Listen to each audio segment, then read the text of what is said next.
I cut it a little short, but hey, we're working on it. Anyway, welcome to Bearded Darkness Book Reviews. I don't do a lot of daytime interviews, but I'll tell you what, anytime Anna is able to get with me during the day, because that's her nighttime, if you guys don't know, I'm so willing to do it. I think this is the third time for both of you being on the channel.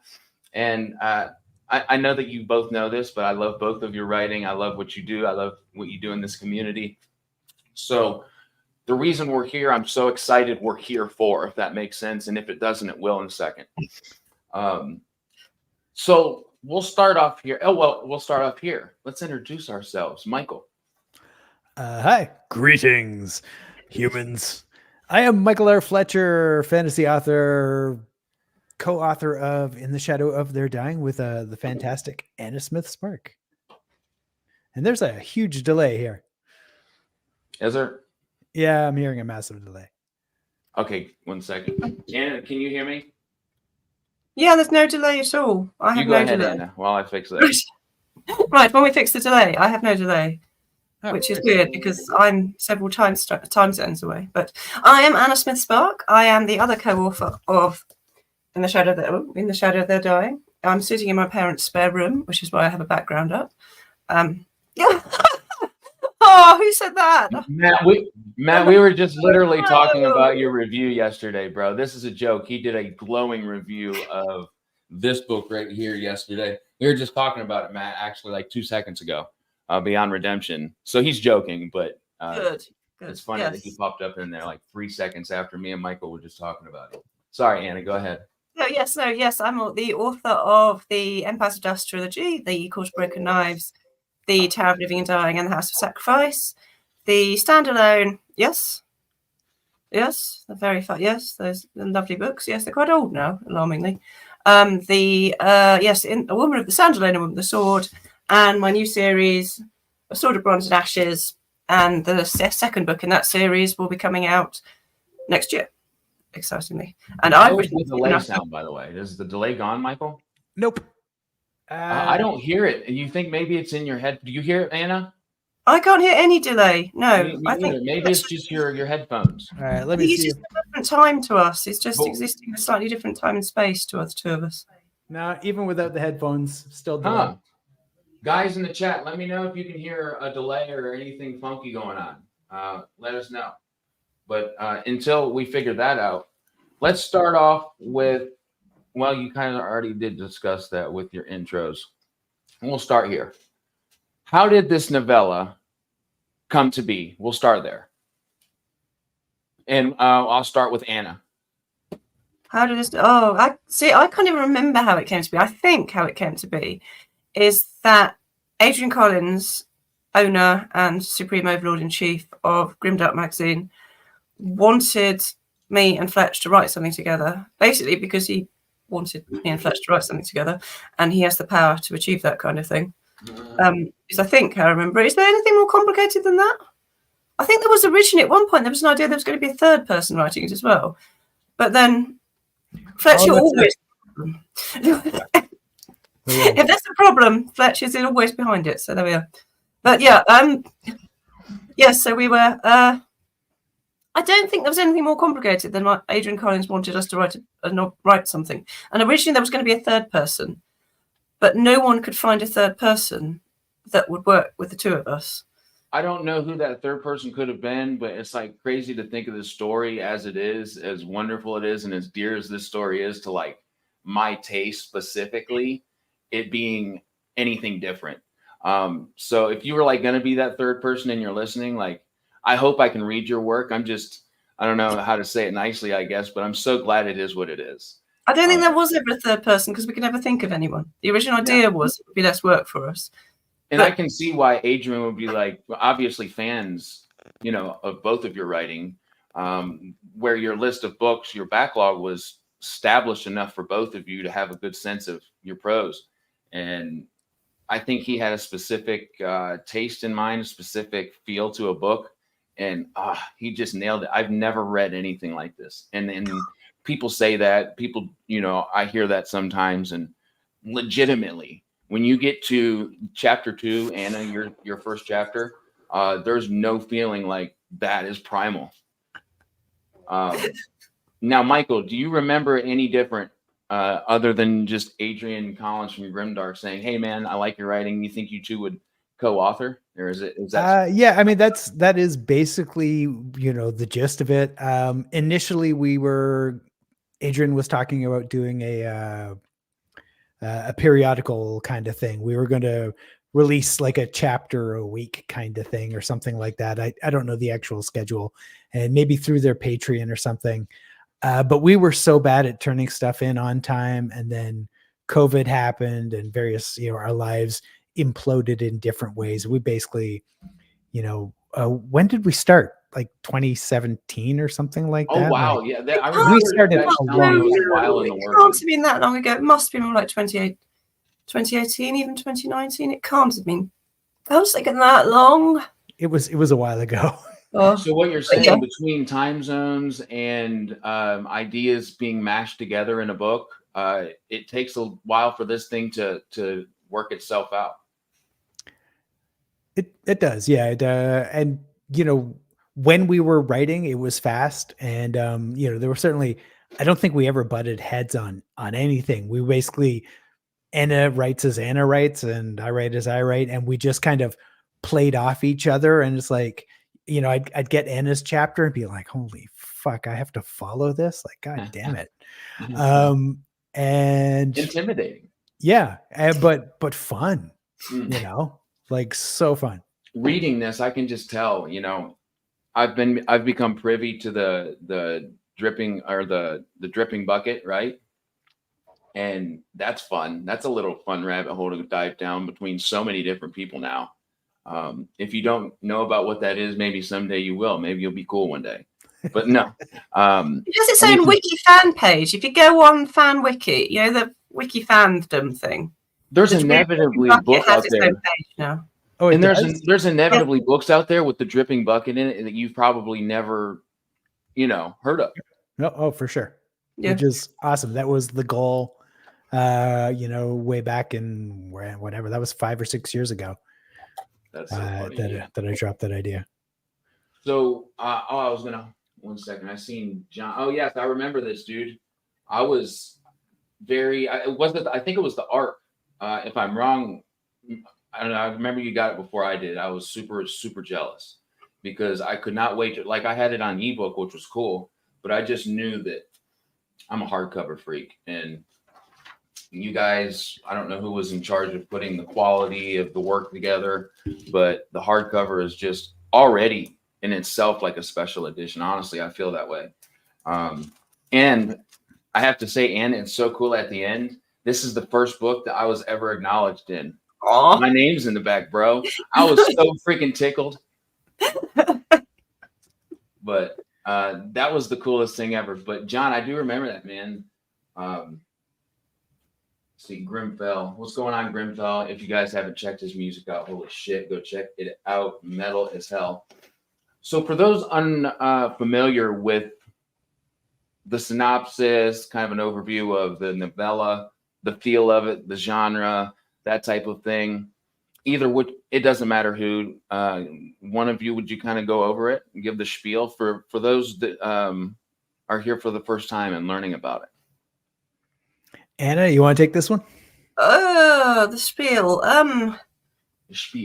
The spiel. So, we have a fantasy city, which is a very traditional fantasy city with a tavern called the Dripping Bucket. And we have a group of wonderful low-life people who are involved in some nefarious secret sneaking around doings in the city, which is clearly on the last days before it falls to the enemy. And and they make some increasingly bad decisions, and things go increasingly bad for them, and there is a demon involved, and everything goes to hell. But it's about a city on siege, but it's not about any of the kind of power structs. It's sort of not about any of the kind of big politicking. We have no idea why we have this conflict. Any of the kind of, the kind of high politics stuff about what the conflict's about and all of that sort of stuff is just not there. It's about people who are very small cogs in this huge cataclysmic event, and they're not involved in the kind of traditional high fantasy sort of absolutely Lord of the Rings stuff. Was a book I felt. The siege really is just the backdrop for the actual story. It's like there happens to be a siege going on just to make things a little extra shitty. It's a couple of days of absolute hell in the lives of some people who are kind of just trying to get by. I mean, obviously, it's a huge catalyst for the story in some ways, but in other ways, it is just there as the sort of it was a really useful limiting device as well, because we have a very specific place, we have a very specific time zone, and we can't really go out of it. It was one of the things that was really nice about this book, was because it was supposed to be, because it was set within this very confined place. It does seem confined, and it seems like the story in which you're telling right now, like kind of the plot, almost seems like, and I've never read a book where the plot wasn't the forefront. I'm not saying that maybe you won't have that experience, whoever's listening, but it's like, okay, I got the plot, I got the character. Well, the characters in itself are obviously, well, it's not obvious, but they're different also. But what I'm saying is, after I was finished with this, it wasn't the plot or the story or what happens next or what happened before or what happened during. It was how I felt. And that's truly probably confusing, but I think anyone who's read this book can relate, because your whole character, and we'll talk about it in a minute, Anna, is a feeling to me. It's primal. It's dangerous. It's, primal, I feel like, is the best. Like something's, she's hunting and smelling her way to what she's after. And it was atmospheric.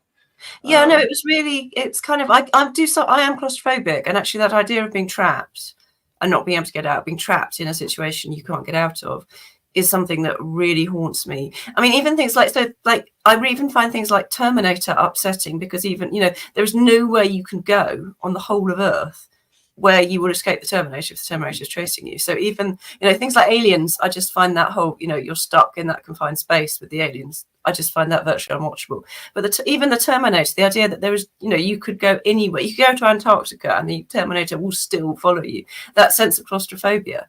So having this very confined environment. Well, it is all about the feeling. It's about these characters who are trapped and they can't get out, and they know that things are going to only get worse. And they can't get out. Kind of getting screwed over, and that's another part that kind of leads one thing to another. But again, it just led me to feel. So I loved that. Talk about the parts in this that you wrote, your character and your experience with writing it, Michael. So Tash he's the third best assassin. Third, yes. And he was sort of like the focus for my, I wrote several characters, but he was sort of like the main one I think I was writing. Vacuous pretty boy, thinks he's better than he is.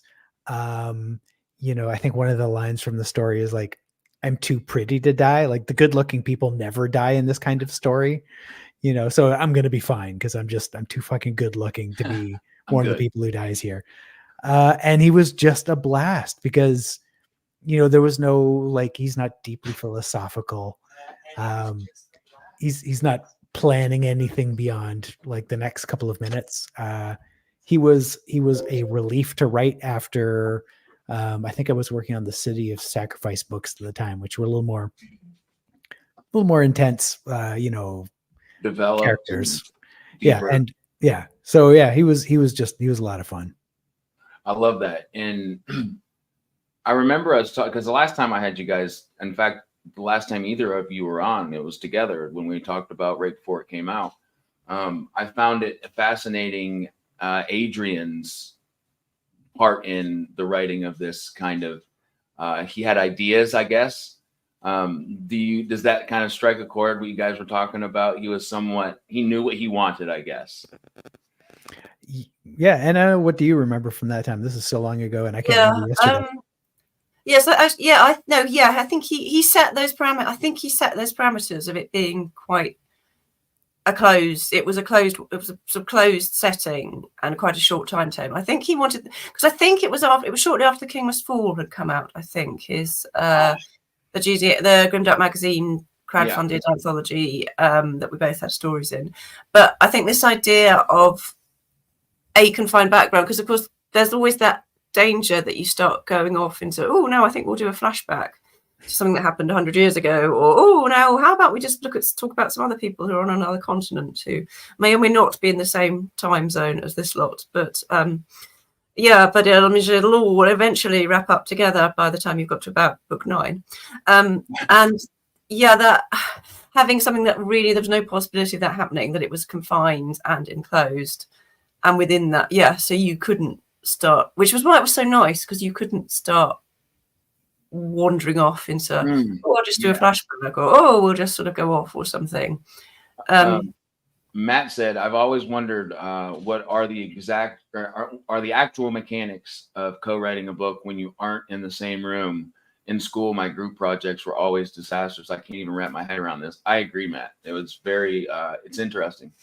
When you want to touch on that, kind of the mechanics of how you two would maybe go back and forth with ideas, or how you would submit like final things to the editor. How did that work? So, I mean, we communicated a lot constantly. The first step really was, I think, dividing the characters.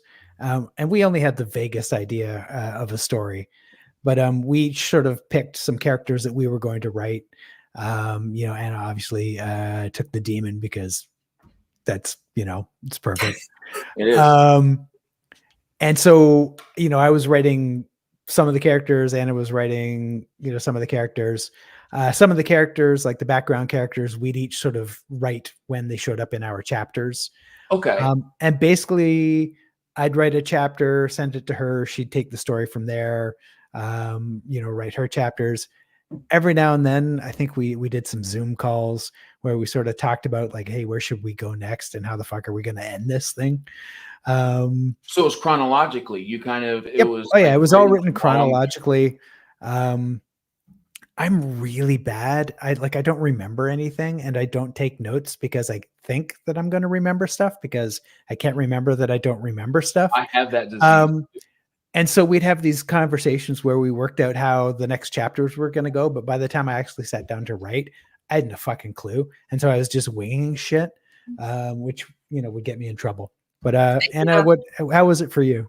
So it was the same. I mean, it was kind of, again, I think that having the confined setting and this kind of, it all being quite sort of limited time and space really, really helped both of us, and we couldn't have worked in the same way without it. If one of us had just decided, if we'd had the space for one of us to just go off and write a chapter on the other side of the planet, it would have just gone to pieces. But because we had this tight limitation, then it really was like a game of consequences. So Fletcher wrote the first chapter, and then I wrote the second chapter, which obviously takes everything that happens in the first chapter, but goes in does completely weird things. I thought Michael wrote the first chapter because. Oh no, sorry. Yeah, he wrote the first chapter. Yeah, he wrote the first chapter. I wrote the second chapter. Yes. Yeah. So I was just writing on that. I was riffing on that. Yeah. So he wrote the first chapter, and then I took the second chapter and just did stuff with it, and that was how we carried on. But I'm exactly the same. So I do make notes, but my whole book and my world does really exist in my head. My whole series.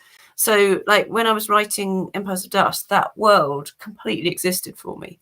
So I didn't need, the map was drawn right at the end. I didn't need a map because it was all there in my head, where everything was in relation to each other and how everything fitted together. And I've had the whole story in my head. And similarly with A Sword of Bronze and Ashes and the new, which is the first book in a new series, The Making of This World Ruined, that is all just in my head. So, and I feel almost like when I write, I feel like it's life drawing. Like, I can see the thing in front of me and I'm trying to draw it. And the frustration isn't working out what I'm drawing, isn't working it out, it's getting it right. So it was really strange having these chapters that someone else had written put on me and having to take them on. But the slightly freaky thing is I kind of felt like we were somehow seeing the same world. There was never any big issue where I was like, oh no, oh god, I really hate what's happened here. I hate this chapter. I hate what Fletcher's done with these characters. It was all just like, this just is perfect. And yeah, I can completely see where we're going with this, and I can No. completely see. It makes a lot of sense. You know, I like what you just said too. You didn't have to change. I believe I'm paraphrasing. Like, I believe you said I didn't have to figure it out. I had to get it right. You knew what you wanted. You know what you want when you're writing. It's getting that feel right. It's getting the words to. I get what you're saying. It's not changing what's happening. It's how I'm telling it happen. Right? Is that what you mean? Yes, and the really freaky thing was it seemed as though we were both. It did feel as though we were both sitting looking at the same thing, drawing it at the same time. Which, given we obviously weren't, and had very few discussions. It wasn't like we sat down and discussed what the city looked like and what the characters were like beforehand. Even we didn't have any conversation when we began writing. We didn't know what was going on. We didn't know where it was going to go. We didn't think about anything, and yet it was like we shared the world existed in both our minds, which was slightly freaky. Yeah, like I'd get Anna's chapter back at, after mine, and it so clearly took place in the same city that I was writing in, and we didn't world build at all. Okay. We started writing with like, it's a city under siege, and like all the magic shit and the sorcerers and stuff, they were created as needed when they came up in a chapter. The city's being bombarded. There was no planning of that. No idea what was going on. It was just like, oh, that's a cool visual. Okay, let's throw that into the background and add that to the mix, sort of, crank up the tension a little bit. But yeah, it was cool. We were both in the same city somehow.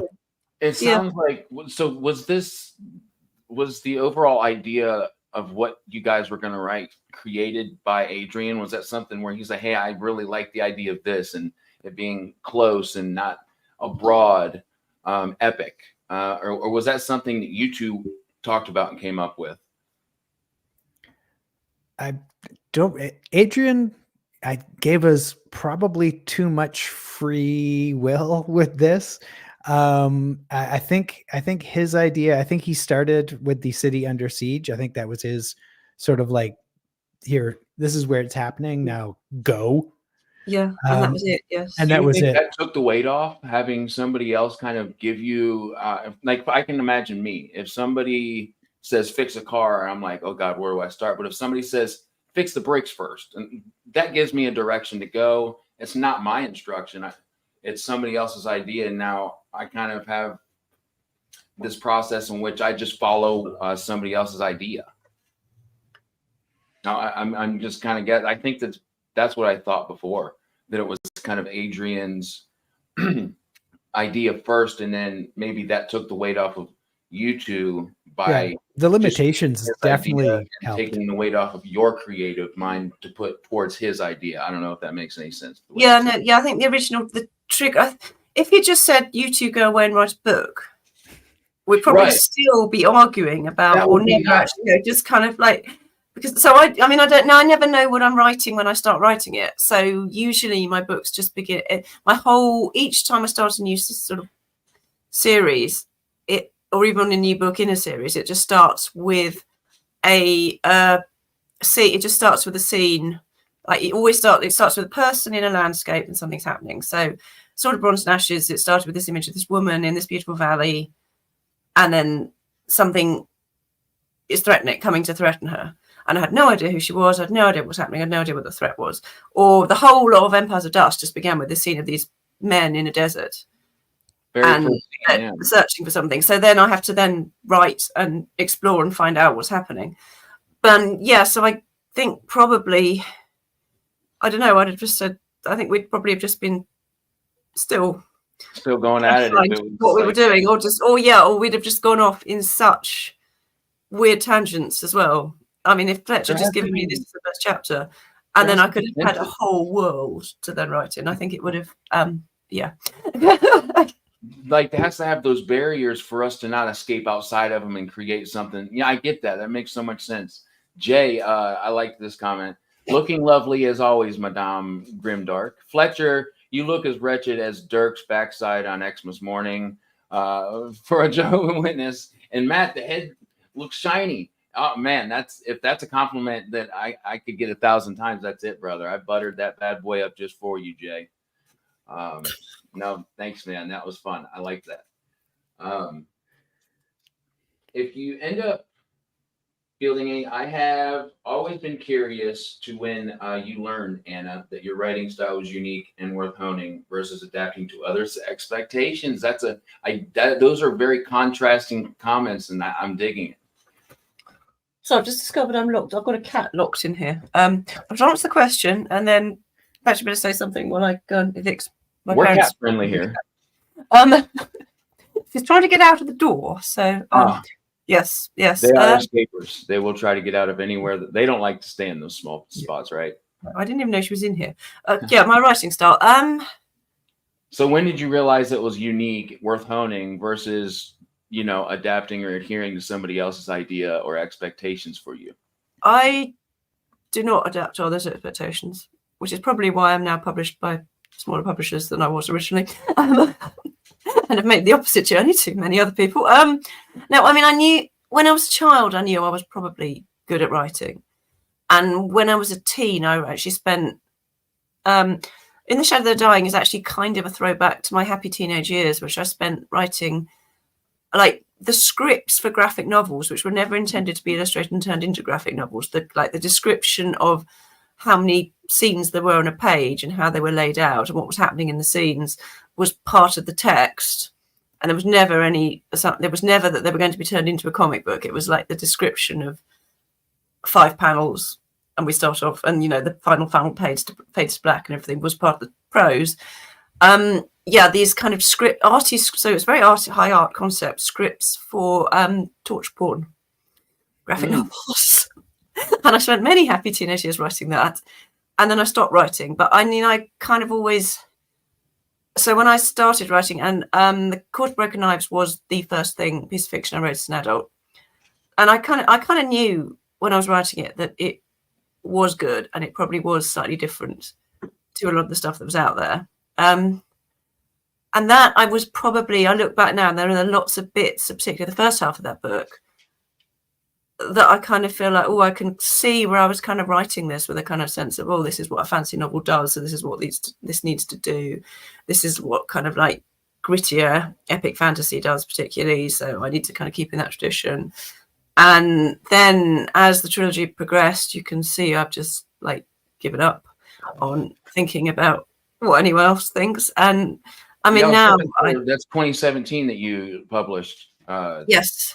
Okay, so it was right about the same time as starting. No. See, it must have been later. Gosh, In the Shadow of the Dying must have been later. I think it was about 2019 or something. But yeah, by the time we've got to A Sword of Bronze and Ashes, and I write completely what I want to write, and I just pray that someone will then want to publish it. But I don't really think about things like that kind of, what's the expectation? You're not a plodder. I'm not a plodder, and I don't write to market. I have no interest in writing to market. I wrote stuff, and I mean, the Sword of Bronze and Ashes I know it's kind of literary folk horror, high fantasy, Celtic myth. I think it's my best written book, but it's not ever going to, it is not, the stuff I'm writing now is never going to be big sales.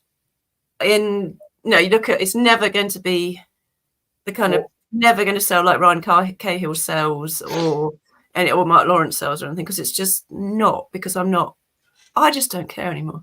I think what you're saying is that you're an authentic writer. You write the hell you which means want. I'm a poor writer. Yeah, I am. I say, I'd never write to market, but I mean, my bank balance and my family might sort of say, why can't I write to market? Why do I feel I need to write an entire paragraph in alliteration and then just say, but the 2 people who buy this book will like it. So, No, I get that.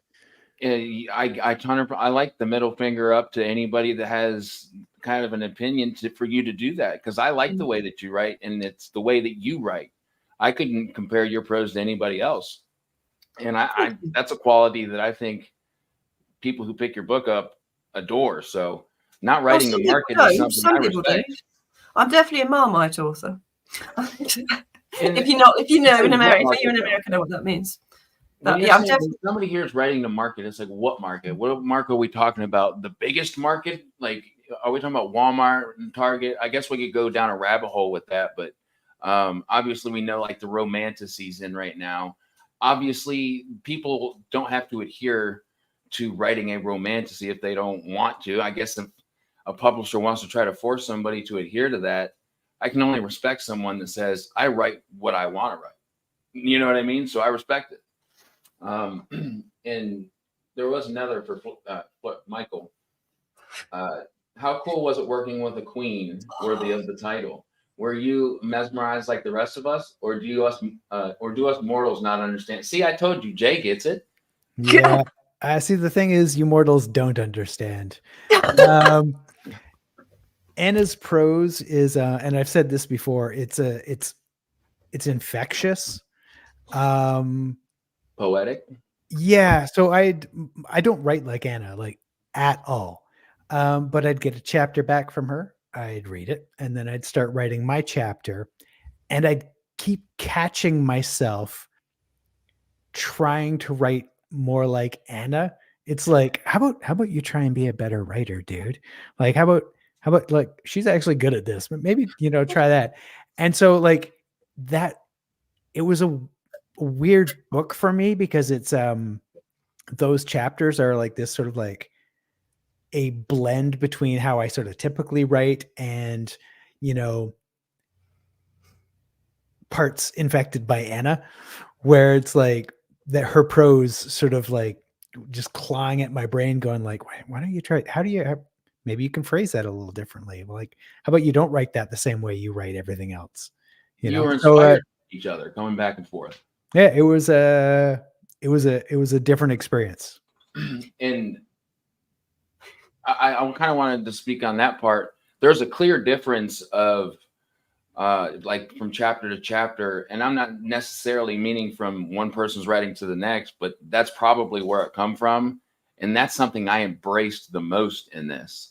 So I think having two people who don't write similar prose, but have a similar feel, atmosphere to their books is just another reason why it worked out so well. Worry Don't. What a name, man. I like that. Hey, everyone. Shadow of Their Dying is my book of the year. Don't tell Anthony Ryan. 4 out of 5 of my favorite. Maybe I'm not reading that right. Hopefully I am. 4 out of 5 of my favorite books this year were novellas. Okay. So I wanted to ask all three of you what your favorite novella is. That, I mean, I have to obviously, and it's not that I have to, but the right answer is 1000%. Yeah, I thought of my number 2 just a second ago, and I had to think because The Fall was number 1 until this came out. This is absolutely my favorite novella, and then it's The Fall by Ryan Cothill. Do you two have a favorite novella? And that's an honest answer, by the way. Anna, do you have a favorite novella? I don't actually read that many novellas because I tend to I do like big books. Actually, my wrists don't like big books because I read in bed lying down on my side. So I do sometimes have to make little stands to hold the books up when they're particularly heavy. But I do like really big books that you can really get lost in. Big epic fantasy books, and really big 19th century big melodramas like War and Peace and Middlemarch that you can just get lost in. You just read them and you can just kind of be in that world for a long time and really enjoy it. So I don't tend to read that many novellas or short stories. So I mean, a novella I read recently and that I did enjoy, which is totally, completely off-brand for me, really, is Jenny Hannaford's Unfamiliared, which is a kind of cozy, funny. It's a bit like some of the kind of witch trials in Pratchett's Tiffany Aiken books, but with sort of knockabout comedy, and they're having to pretend that normal farm animals are magic familiars, and obviously much comedy ensues, and it's terribly light and cozy and nice. And I guess that's actually the kind of books I tend to like for novellas. are actually things that are really light. And if I'm feeling, ill and exhausted and just in need of just lying down with something short and sweet and snuggly, I could never read a big cozy book. It would drive me. I don't think people write big. I can't imagine a cozy book the size of a Amazon novel anyway, because that would just be. But that would drive me insane. Well, there's a really slight, slim, just little like, oh, that was nice, and now I shall go back to some massive. Yeah, because we need to put our face in the sunlight every now and then, metaphorically. At least when I'm reading, if I read a couple dark themed books, it's nice to pop one in there that's a Western. I haven't read a Western yet, but I guess that's just giving you the point.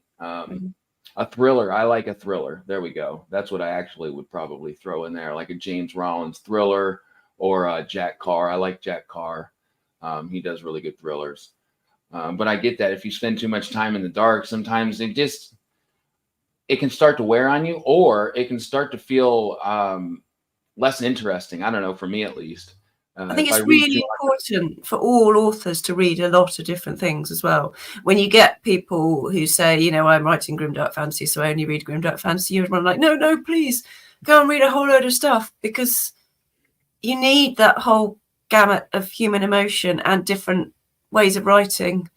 Yeah, Joe Abercrombie doesn't even read fantasy. That's the same. Like, no, it feels too much like work. So he gets his inspiration, I know, especially from like Lonesome Dove, just kind of building on your point. I think that if you write something, it's probably not what you're reading a lot of. You probably were inspired, maybe, I guess in my mind, it may be what I would use from my inspiration, like as a younger kid, and now write that, but probably not read. Because again, the interest, too much of a good thing kind of seems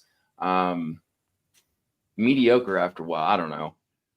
What about you, Michael? Do you have a novella that sticks out to you that you've read? Yeah, I've got two. They're exactly the opposite of Anna's sort of type of novella. They're dark. Ian Banks' The Wasp Factory, which is either a very short novel or a novella. I'm not sure. Sci-fi writer, right? He writes sci-fi, but also just sort of normal or quasi-normal real world stuff. Okay. And then Clayton Snyder's Cold West, brutal novella, so good. How can Western and a portal and magic go together? I didn't think it was going to work in my mind. Yeah, and it did. Oh yeah, it really did. Yeah. Awesome. And I'm glad you asked that question, because I hadn't thought of really many novellas lately either. But one that was a huge inspiration to me was The Fall, and again by Ryan Cahill. That was excellent. I do have to say, In the Shadow of Their Dying trumped it by a lot. But suck it, Ryan. The feel of it was excellent. Huh? Oh yeah, my wife just reminded me of another good one, The Shepherd, by my guy. I can't think of his name right now. I'll remember it by the end of this, because he deserves to be shouted. Matt, maybe it was Matt. I don't remember. But it's about a grandfather and a daughter, and a grandfather and a granddaughter, and him protecting her from wolves. And it was just very simple premise, but it was just so good. Anyway, I guess actually two really old class. If you're going to basically class thin books, it's funny because The Wasp Factory as the literary book is of course the standard length. So literary novels are terribly short. And so if you're going to just talk about short, so two really, I guess they're very short novels that I really enjoyed, that are both quite old and quite classic, and I've got not at all fantasy. A famous book called by Grand Central Station, I Sat Down and Wept, by Elizabeth Smart, which is a piece of prose poetry about she discovers that her husband is having a relationship, and her husband is married to her, but her husband's the great sweeping love of her husband's life is another woman. So she's watching these two having this great, it's like being married to Romeo, and then he meets Juliet. She's totally the third person in this. They have this incredible, epic, world-destroying passion, and she's there. But of course, it's her husband. So it's written in. It's just her thoughts about the fact that about the total destruction of her life and watching That's these very intimate people. sounding. It is incredibly intimate sounding, but it's very short and it's written in this. It is just a stream of consciousness. And then a similar book actually is Edna O'Brien's A Pagan Place, which is actually written in the second person. So it's you. It's not, it's sort of, and again, it's about sex, about a woman and sex, but it's all you. So it's narrated you. And again, that is a piece of prose poetry. So and those books have both been huge inspirations for me because they're, and I think we're actually probably in a huge inspiration, in fact, for the Inanna chapters in The Shadow of the Dying, because it's using that short space you've got. You could never write no one could write an epic fantasy novel the size of a traditional epic fantasy novel in the second person present tense, because in a stream of consciousness second person present tense, because it would be unreadable. I have to do more research on what exactly that means, because I know, third person, I know first person, but second past tense, is that what you said? Second present tense. So it's you do this, you do that. It's rather than I walked into the room, it is you walk into the room. But you're talking about yourself. You're either talking about yourself or it's some kind of narrator narrating what you're doing. I guess it's almost, I guess, the way that sometimes you might think in your head, or sometimes when we write someone's thoughts, we switch it into you. So I think, in a lot of third person prose, you have a bit where you ask, you really cook that up, / thought, but it's doing the whole of that in the you that we often tend to use to have someone thinking their own thoughts. So it is difficult to read. Read. Yes, it's very difficult to read and to write. I cannot imagine what it's like to write. It's very difficult to read, but again, it's this very slim novel, basically about a woman discovering sex. Okay. Yeah. So, and sort of sexual desire, and so, but yeah, again, it's because it's a very, very slim novel. You can just do long short stories and novellas. It's got its niche spot. It's got a spot where it shows its light. Yeah, you can do really interesting stuff. You've got the space rather than a really short story. A really short story, you can't do that much. But a novella or a long short story, you can do really interesting things like write it in the second person present, because you've got enough space to develop it. But that's interesting. It's short enough. So I think those two books actually had a massive influence on the Inanna chapters. You could not, in The Shadow of the Dying, could not have been 600 pages, 300 of which were Inanna, because you just couldn't cope. It would have just got too much. But having that, being able to just really muck around with language. Yeah, those peeks into the exactly those small little windows that we get throughout the book, I think just said it perfect. Grimfell, okay, I'm sold. Is this on Amazon? Of course it is. But he asked a great question. And if I could answer real quick before you guys do, go with both, brother. That's what I'm going to do. But what would you say? Finally, we're going to get to the main event for why we're here. He leads special edition is your collector's edition. You keep that mint, and then you take your paperback to the beach or your ebook, and if it trashes and gets sand on it, you're not like, fuck.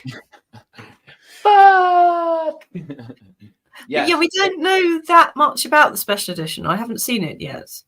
But the special edition. The special edition with the broken binding, so it's quite large and hardback and shiny. Yeah. And signed by both of us. And in fact, some of the signature sheets are some very, very special editions. Signed by some very interesting people. Very cool. I wondered that too. So you haven't gotten a physical yet of the you've seen the mock-ups. The only mock-ups I've seen is the one that I've put on. I'll throw it up here. But from what I understand, or for what you guys understand, what's going to be a part of the special edition, and I think we all know who is making it, but if you'd shout them out and give what you know about it. Maybe start with Michael. Oh my God. I know it's the broken binding folk putting it together. I've seen a pilot of their stuff. They do really good work. Yeah. This one I haven't seen yet. I have very little idea what's going on. Are there illustrations inside? I don't know. Anna, do you know more than I do? I don't think there are. I don't know. I don't know much about it either. No. So it's limited to 1,000 copies. I know that. It's limited to 1,000 copies, and it's signed by both of us, and it's big and hardback. But I don't know much more than that. So, and there is, it's only 1,000 copies. So, so what I'm showing here on the screen, guys, is really all I've heard too, because I got an email about it. Just like, because I'm a part of their monthly subscription, and I'll get the chance to like buy it before general sale. And from what I understand, and the thing I had to wrap my head around, and I still can't wait to see it, how they did it, is, hold on, let me exit this out real quick. If you guys see, I mean, sprayed edges are badass, right? But there's not many pages to spray, right? It's a novella. So to see how they're going, it sounds like what you're saying, maybe a royal hardback to where it's a little bit bigger than this. That's the word, royal hardback. Yes, I think royal hardback. Yes. Because it will be sprayed edges. And the art that's already like I was saying earlier, guys, let me show you what I mean. Like the typography is just gangster too.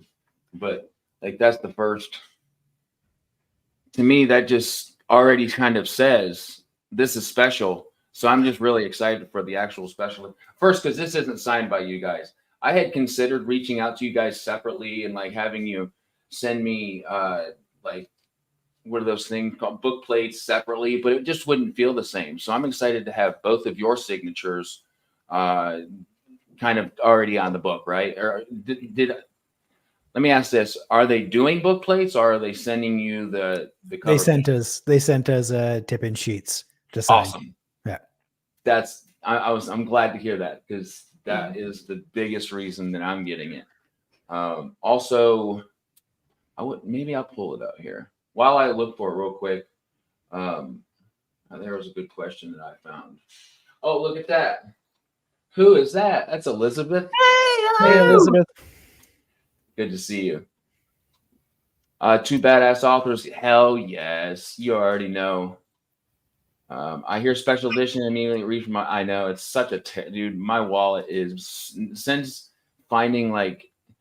First, it was like the fantasy monthly subscription box from, which I have to say real quick, monthly subscription boxes I think are fucking retarded unless it's from Broken Binding. Straight up. Yeah. Quick shout out. I am Well, currently reading Rob's book, Performances of a Death Metal Bard. Oh, yeah. It's good. If you're a fan of death metal and fantasy, you should grab it. That is an awesome title. It is. It is. Yeah. Dude, I literally just had it, and I'm interviewing him tonight because he drops it tomorrow. Congratulations! Yeah, it drops tomorrow. And he put in kind of the soundtrack that he listened to while he was writing it inside, so you guys can listen to it. It must be inside, Rob, because I was reading it earlier and the finer points and the spotlight or the Spotify information and stuff like that. But I'll have it tonight. But yeah, it's so good, and it's just got the metal as fuck feel, and that's something I need every day, right? Yeah, and a little grin every time I stumble across like a line, a sentence which is lifted from from a song. You're like, I know that lyric. Yes. Yeah. I love that. I think it's such a brilliant idea. When he told me he was writing something called that, and kind of the idea behind it, I'm just like, that is brilliant, dude. All right. So I can't find it. I did read it though, like 2 days ago when actually I reached out to you guys the day I learned about it so we could talk about it. But I will find out more, and obviously you guys will too. As you learn kind of what's more going to be about it, if there's going to be actual illustrations, I'll shout out about it and all sorts of stuff like that. And so let me know, as you guys know. Did they give, I think the price, did they give you guys the price and if it's going to be shipped worldwide? I believe it's shipping worldwide. I have no idea what the price is though. Okay, so I think it's £17.99. However you say that. Yes, it's £17.99 in Okay. UK money. I have no idea what that translates It's to. $1,000 Canadian. Yeah. And about, I don't know, 17 or 18 bucks American. Yeah, I did it right before we came. It was $23 American, and what they'll do is charge $13 for shipping. So it'll get like 36 bucks paid for special edition and shipped to the US, which is damn good deal, if you ask me. Because normally shipping, well, you live in Canada, so you know all about shipping, dude. It's mental. It is, man. They have to do something about Canada. Like the US is a lot. Yep, there it is, Kevin. All right. So it's coming out when? Is there a drop date? It's pretty soon, I think. Let me see real quick. Yeah, I don't. It doesn't take them very long. I just had it pulled up here. I don't know why I didn't keep it up. As you can see, we're so involved in the. Here we go. So involved in the business side and the actually counting the money side of all of this. So bad at that, yeah. No idea. Here we go. All right, pre-sale. I have to make sure that I don't go down. There's a little code that somebody can see, and they probably get mad at me. Okay, so double signed, numbered, digital 4-edge, as we can see here. Block sprayed, top and bottom, foil on boards, royal hardback. Okay, very cool. What is a digital 4-edge? What is that? That sounds. That's just like. Let me show you. That sounds positive. Do you want to show me your digital 4-edge? Yeah, it sounds a little nuts, doesn't it? 1 second, and I'll throw that up here. Stop screen. There it goes. 1 second. I've got a couple. Either sounds obscene or like it doesn't actually exist in real life. Like digital 4-edge, I believe, is that, right? Like that's just the 4-edge. And then block bottoms and tops, I believe, is what they call those. But I could be wrong. I think another aspect of the special edition they're creating too is the naked hardcover. I love being able to cover it up with like Mylar, the actual dust cover, but also having a beautiful naked hardcover under it that I can put on the shelf. Isn't it the 1st? So November 1st? I think it goes on sale on the 1st and the 2nd, and then on the 3rd, I believe, is general sale. The 3rd is general sale at 12 p.m. GMT. But it doesn't have a release date, at least that I see. Anywho, I'm very excited for it. I think we got most of the details. It's still early in the works I'm sensing. No, it's still done. It's just we don't know anything about it because we're just. We're mushrooms. You just wrote it. In the dark We just wrote it. We don't know anything about it. Adrian knows more about it, but we just wrote it. So Grimfile, man, I guess if you're just gonna choose one, dude, definitely go with that. That especially if you have like an ebook or an e-reader, because you could just get and read the ebook and then have that bad, beautiful baby up on your shelf. That's what I'm gonna have both of them though, just because I love supporting these two. These two are awesome, and I love supporting obvious Grimdark Magazine, Beth in the chat, and Broken Binding. Love all those guys. You guys have been awesome. And I'm sorry, guys, for a little bit of the lack of my research, especially on the details. I don't know. None of us know anything about it.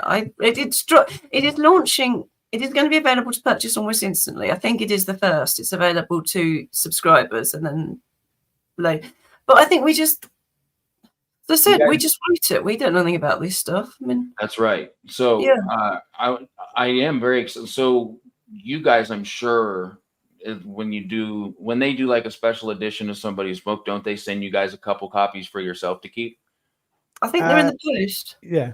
Yeah, they're in the post. So yeah, Heck yeah. yeah, I think we might get them at some point soon. But I mean, Adrian had this. We were talking to Adrian about everything about the book, Adrian Collins, and there was a point where you could see Adrian just despairing of the total lack of business sense either of us had, because we were just like, yeah, but we're just going to do this stuff and it's art. And Adrian was a bit like, look. Well, I'm glad that there's. Yeah, I'm just glad that there's awareness going to knowing there's that special edition about to come out, because it is very, very deserving. And honestly, I was talking to it was probably 2 months ago. I have reread this a few times, and she's like, is the Broken Binding talking about? And I'm like, I really, really hope so. So it was almost like when I heard it, yes. So the third, guys, is general sale. If you are part of any of the subscription tiers, tier 1, I believe it'll be on sale the first for you. On the second, if you're part of tier 2, and then the third will be general sale. And you'd better all buy it, because hello. That's my 5-year-old Jackson. He wanted to say hello. He just got off the bus. Hello. Lovely to meet you. Say what up. Hi. But so first, second, third will be general sale, 12 p.m. GMT, which I'm assuming is what, noon your time in the UK? Yes, that's noon our time. Yes, so, and we had to sign 1,000 tip-in sheets, and I had to sign 1,000 because someone didn't get around to posting them for a while. I had to sign 1,000 tip-in sheets fairly quickly. Someone. Wonder who that was. Oh, I can't imagine. But yes, it was. I had to sign them quite hurriedly before Worldcon, because the whole Broken Binding team were going off to Worldcon. So someone had to sign 1,000 tip-in sheets in 3 days. Ooh. Oh, which was a lot of work. So they better all sell. So okay, let's do it in hours. How long would it take you in hours to do 1,000? Like, you've got your energy drink, you're good. If you sit down until from the beginning to the end of 1,000, how long is that going to take you in hours? I don't know. I had to break it up. It's just painful. You can't. There's a point, and because there's a point where you're just like, your signature is so bad, you have to stop for a while, because it's just, and your mind is just going. Obviously, the tragedy of the author having to sign 1,000 signed copies of their book, but it is not fun. How long does it take you, Fletch? Because you had them for ages. I was doing a little bit each day, and I just other stuff going on, and my signature is crap to begin with. That's wonderful, and it would take me probably 10 years to sign it much. The first, if I'm just going to repeat it one last time, I'm sure you guys are tired of me saying it, but I want people to know: the first, if you're on tier 1, the second, if you're tier 2 on Broken Binding subscription list, and the third will be general sale at noon UK time on the 3rd, which is 7 a.m. EST, which is where I am. That's when my alarm will be set that day. Because when it comes to, I guess I don't, because I'm on tier 2. But when it comes to general sales, I feel bad that a lot of those are usually sold out before any general sales, or there's like 50 left, right? I know that was one thing with the Sun Eater. They were just gone. Like, the minute that the general sale started, you couldn't hit buy fast enough, and they were gone. Same thing with Ryan, and I'm assuming that this will have a very similar feel to it. But I just want to kind of thank you guys again for bullshitting with me and letting us know more and as much as we could about the special edition, and it's much deserved, well deserved. It is absolutely a pleasure to be a part of talking about this with you when the original edition was coming out. And now the special edition, and it's very cool to see that trajectory. So I'm very happy for you guys, and I think it's going to be represented in the way that it should have been, or should be. And for you guys that haven't read it and really want to, it's on the TBR. I highly recommend it, and I'd love to talk to anybody, maybe a group of people on here in the future, of just your thoughts. I think it's a book worth kind of diving into how it made you feel, because it sure did. That made me feel. So I hope you guys have a very similar experience. Anything going on with either of you that you want to shout out real quick? Anything coming out about the drop, or anything, or you want me to just shut up? Anna, what you up to? Well, not because I've got this. I'm desperately trying to promote this because this has not had enough traction at all. Because it's like, and it's a good time for it because it's definitely a folk horror. It's a kind of Halloween-y folk. It's folk horror. I didn't know that. I am so attracted to trying that now because, well, I was before just because I love your writing, but the folk gothic horror aspect to it, I wasn't aware of. It's folk horror. It's definitely kind of suitable for this kind of season. Yeah, folk horror, high fantasy, and it's with a publisher called Linktree, who are amazing.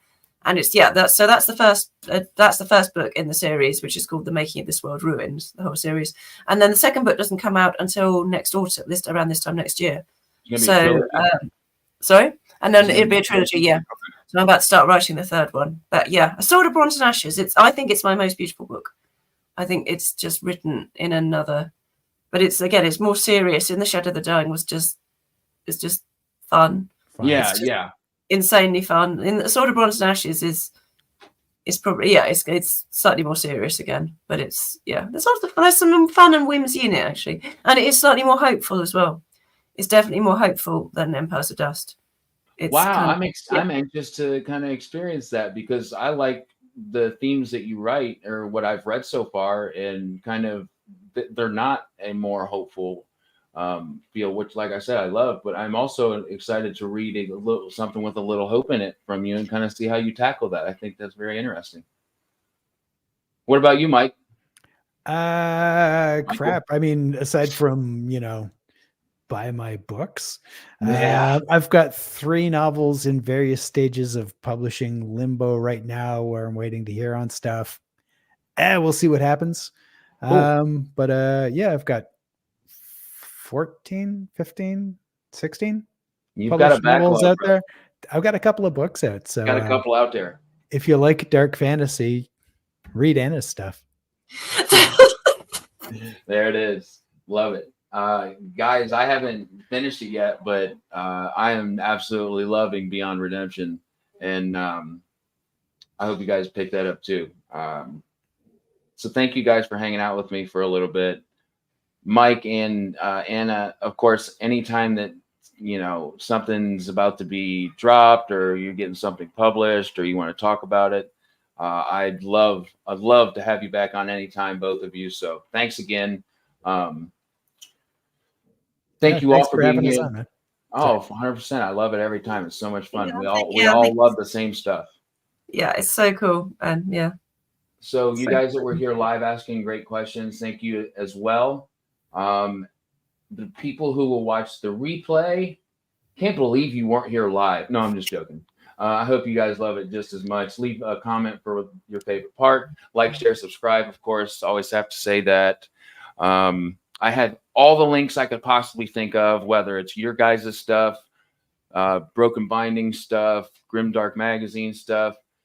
You should be able to find. There's not a link to go buy that special edition because there isn't a link available for it yet. It'll be released as the general sale of it will initiate that link, I'm guessing. So just look out for that if you're interested. Kind of put it in your calendar. But everything else is below.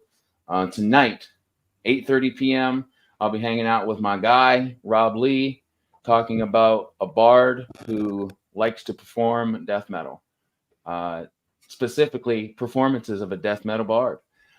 So that drops tomorrow. Grab that. That's also a novella and a nice little kick to the throat. Not too hard, not too soft. It's a lovely kick to the throat. So we will see you guys all tonight at 8:30 p.m. Eastern. Anna, Michael, thank you so much. Y'all have a wonderful night. Yeah, you too. Thanks, man. Bye. Thank you.